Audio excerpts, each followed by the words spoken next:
मोहब्बत न छीने,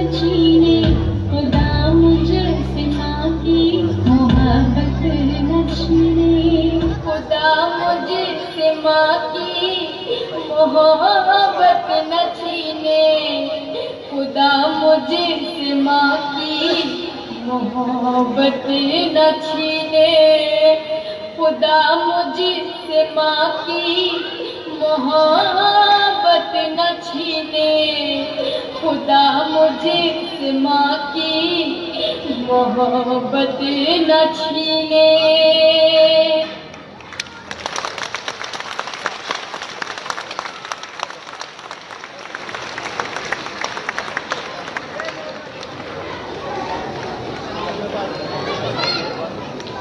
मोहतरम सामीन कराम, ये थी जमात दुआम की तालिबा शगुफ्ता सिराजुद्दीन और उनके रुफ़क़ाए कार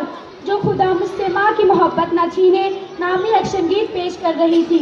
और हम सामीन को ये पैगाम दे रही थी कि इस दुनिया में माँ अपने बच्चों के लिए खुदा की तरफ से तोहफे अनमोल है, उनका बदल इस कायनात में कोई और नहीं।